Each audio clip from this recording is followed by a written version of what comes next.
네, 안녕하세요. 주식타짜 안기였습니다. 오전 6시 42분을 지나가고 있습니다. 자, 일단 어제 금양 주가가 10만 주 정도 잔량이 상한가에 배정되면서 시간에 상한가를 갔죠. 자, 매도 물량을 이겨내면서도 상한가를 갔어요. 근데 여러분들께 오늘 이야기해 드리고 싶은 것은 일단은 이 전자공시 사항을 우리 한번 다시 볼 텐데 왜 그러냐면 미확정이라는 이슈라는 거예요.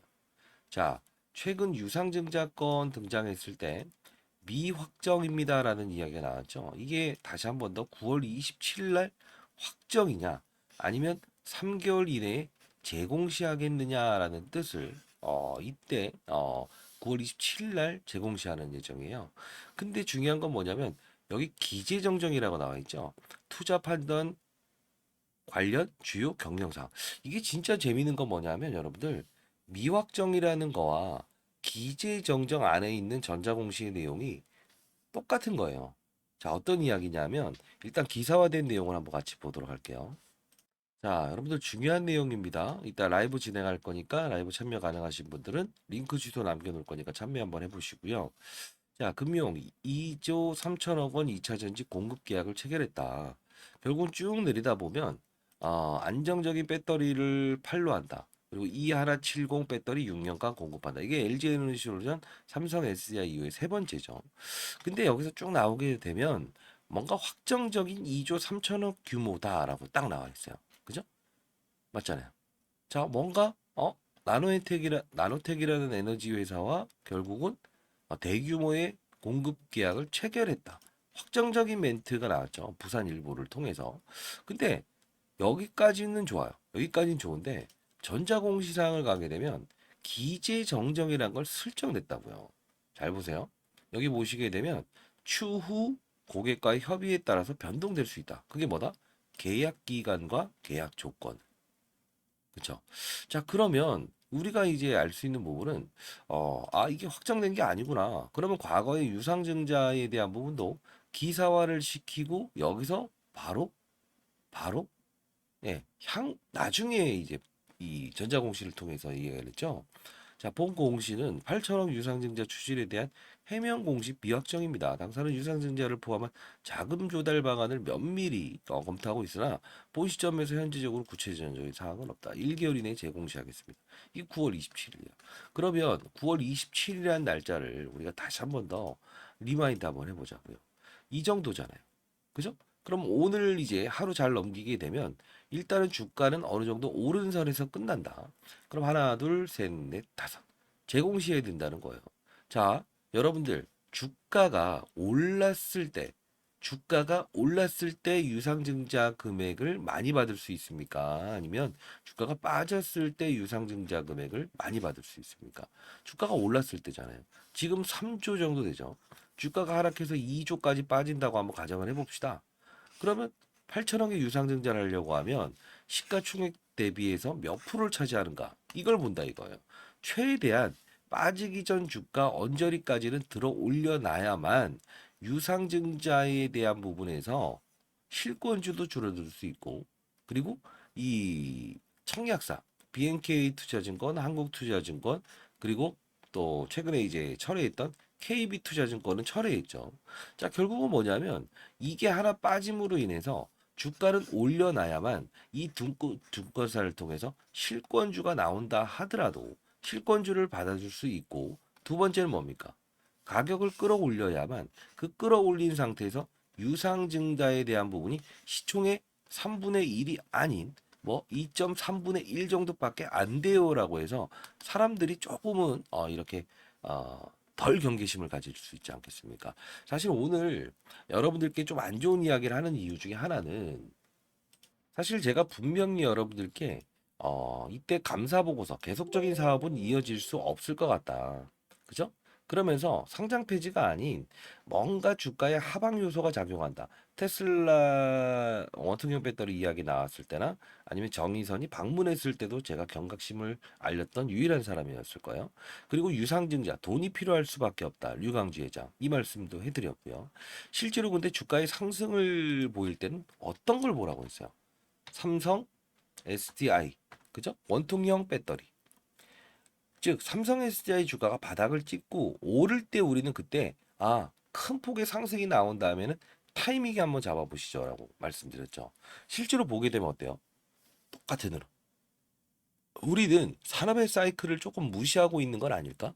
그런 생각을 해보시는 건 어떨까요? 왜? 삼성 SDI 주가가 큰 폭으로 한번 바닥을 찍고 올랐을 때 분명 금양이라는 종목도 호재성 이슈에 대한 부분을 분명히 등장시킬 거다라는 거는 여러분 제가 어떤 이야기를 했죠? 재료보다 중요한 건 수급의 의지고 항상 재료도 시장이 지금 시간에 상한가를 갈 수 있었던 건 뭘까? 2차 전지 전업종에 대한 부분에 바닥을 찍고 일정 부분 반등을 했기 때문에 이렇다는 거예요. 너무 현실적인 이야기를 했는지 모르겠습니다만 그래도 오늘 라이브 반드시 한번 참여해 보시고요. 그리고 요걸 한번 보여드리고 싶은데 이 부분이에요. 현실적으로 이 여러분들 나로테크라고 하는 에너지 회사 잘 보게 되면 리베뉴 매출액이 얼마입니까? 100억이 안 됩니다. 5.8 빌리언. 5.8. 그죠? 근데 100억의 매출액을 발생시키지 않는 회사가 2조 3천억짜리의 공급 계약을 줬다? 이게 맞다고 생각은 안 돼요. 왜냐하면 저는 좀 안 좋은 이야기를 하는 이유가 항상 제가 이때 말씀드렸던 부분도 리튬 값 사상 최고치 갔을 때 콩고로부터 1조짜리 광산 채굴권을 500억에 사왔다. 그리고 영업이익은 대략적으로 뭐 얼마 나온다고 했죠? 최소 2천억 이상 확보가 될 거예요. 4,600억 확보가 될 거예요. 결국 쏙 들어갔다가 이제 배터리 이야기를 끄집어내죠. 왜요? 리튬 가격은 지금 아직도 바닥을 헤매고 있다는 거예요. 그래서 이 이야기는 끄집어내지 않잖아요. 항상 중요한 부분입니다. 지금 유상증자에 대한 부분에 가격 조율을 한 번 더 하고 있어요. 왜? KB증권이 빠졌기 때문에 이 가격에 대한 부분 분명히 여러분들께 전달해 드렸고요. 그리고 주가는 분명히 단기적으로 오를 수밖에 없다라고 말씀을 해드렸어요. 근데 그 타점에 대한 부분을 삼성 SDI 주가 반등 이때 우리가 잡아봅시다라고 했습니다. 자, 오늘은요. 우리는 쫓아가는 거래는 절대 하시면 안 됩니다. 자, 다시 한번 여기 남겨놓을게요. 쫓아가는 거래는 절대 하면 안 된다. 다만 중요한 건 마이너스로 끝나버리진 않을 거라고. 왜? 시장의 글로벌 시장의 분위기가 분명 호전적으로 바뀌어 있기 때문에. 자, 예를 들면 마이크론부터 시작해서 전체적으로 글로벌 시장의 분위기가 지금 상당 부분 어, 상승으로 끝났고요. 테슬라 주가가 7% 정도 끝났으니 이 부분 뭐 원통형 배터리, 4685 배터리 역시나 이 테슬라보다 한 단계 앞선다라는 이야기. 이 부분 때문에 오늘은 일단은 이 5일선을 타면서 이 하락했던 주가 요 부분까지는 접근하려고 할 겁니다. 근데 여러분들은 만일에 쫓아가는 거래를 해보고 싶다? 절대 그러면 안 돼요. 왜?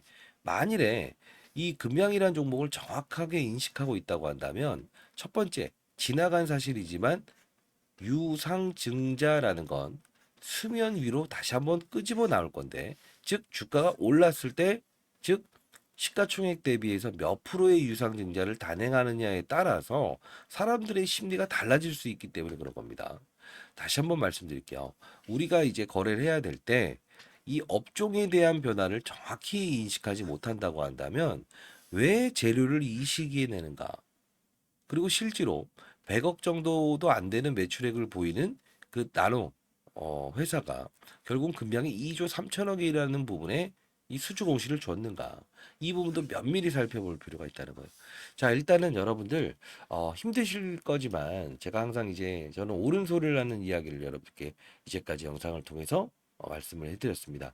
자, 일단 저 오늘 좀 라이브를 진행할 텐데 제 도움이 필요하시다 아니면 라이브 참여를 원하신다 그리고 관련된 탐방 자료를 원하신다. 그리고 유상증자에 대한 부분, 그리고 SM랩에 400억 정도 투자해서 사실 이 자금이라는 부분이 어떻게 이제 상장 일정이 좀 나와 있어요. 이게 회수가 얼마나 되는지에 따라서 이 증자 금액은 조금 더 들어줄 수 있는 부분이 생겨요. 그러면 어떻게 되겠습니까? 주가는 웬만큼 올리고 유상증자 규모는 줄이고 그리고 어떻게 되겠어요? 실권주는 줄어들겠죠. 그럼 시가총액이 한 25%밖에 안 하고 있어요. 20%밖에 안 해요라고 하면 어떻게 될까? 하락폭은 주가를 끌어올린 상태에서 20% 정도의 주가 훼손 부분만 감안하면 된다는 거죠. 자, 이 부분 여러분들께 지금까지 계속적으로 도와드렸던 부분이에요. 자료부터 시작해서 여러분들 라이브에서 조금 더 깊이 있는 내용을 다룰 거니까 오늘은 쫓아가는 거는 안 됩니다.